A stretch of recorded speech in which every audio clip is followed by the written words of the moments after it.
एका लग्नाची दुसरी गोष्ट. लेखक अनामिक. पार वटलेलं झाड अकस्मातपणे फुलावं, बहरावं, त्याच्या फांद्यांना पुन्हा एकदा पालवी फुटावी अशी गत त्याची झाली. वयाच्या 72व्या वर्षी त्याला अकस्मातपणे नवी बायको गवसली. विशेष म्हणजे ही नवविवाहिता सुद्धा तब्बल 52 वर्षाची. मुख्याध्यापक पदावरून निवृत्त झालेला तो म्हणजे अवघ्या जिल्ह्याला ठाऊक असलेला अत्यंत कलंदर व्यक्तिमत्व.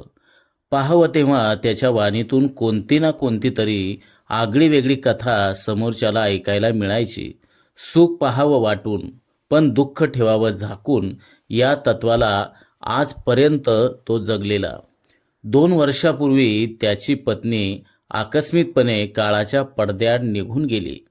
मुलगा नोकरीनिमित्त परदेशात तर मुलगी लग्न होऊन सासरी गेलेली. घरात तो एकटाच. त्यामुळं पत्नी विरहाचं दुःख एकांतात दाबून ठेवून समाजात तो नेहमीप्रमाणे हसत खेळतच राहिला.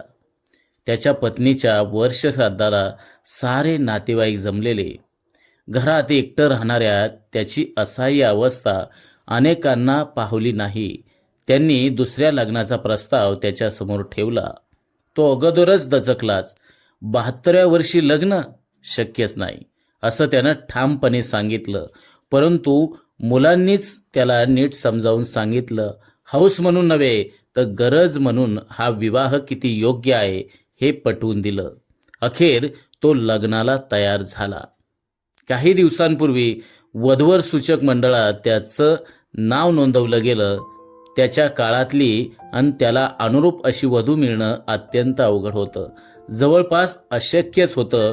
परंतु त्याच्या ललाटावरची विवाहरेषा कदाचित अत्यंत मजबूत असावी. सोलापूरच्या एका 52 वर्षाच्या मुलीचं स्थळ त्याच्यासाठी चालून आलं. लहानपणीच वडील वारल्यामुळं तिने विधवा आईसाठी आयुष्यभर लग्न केलं नाही. एका आर्किटेक्टच्या कार्यालयात नकाशे बनवण्याची नोकरी तिने केलेली.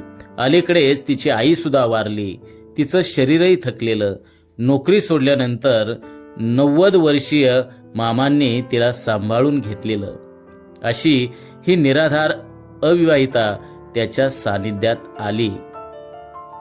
आपल्याकडे परंपरेनुसार मुलगी पाहण्यासाठी तिच्या घरी वराकडचे जातात. परंतु इथं खुद्द तीच त्याच्या घरी आली.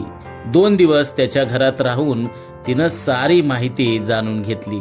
नंतर पुन्हा 2-4 वेळा या दोघांच्या गाठीबिठी झाल्या. एकमेकांना समजावून घेतलं गेलं. मगच लग्नाचा निर्णय पक्का झाला. लग्नानंतर आता ही जोडी शहराच्या रस्त्यांवरून आपल्याच नादात फिरते तेव्हा ओळखीचे त्यांच्याकडे वळून वळून पाहतात. आजोबांबरोबर फिरणाऱ्या या नवीन आजी कोण असा प्रश्न एकमेकांना विचारतात. परंतु खूप कमी लोकांना माहिती आहे या दोघांचा हा योगायोग. रूढी परंपरांना झुगारून देऊन आयुष्यातल्या प्रत्येक क्षण टिपणाऱ्या या अनोख्या दाम्पत्याची ही गोष्ट विलक्षणच म्हणावी ना. लेखक आहे अनामिक. तर ही होती एका लग्नाची दुसरी गोष्ट. आमच्या चॅनलवर नवीन असाल तर सबस्क्राईब बटनावर क्लिक करा आणि बेल आयकॉन प्रेस करा.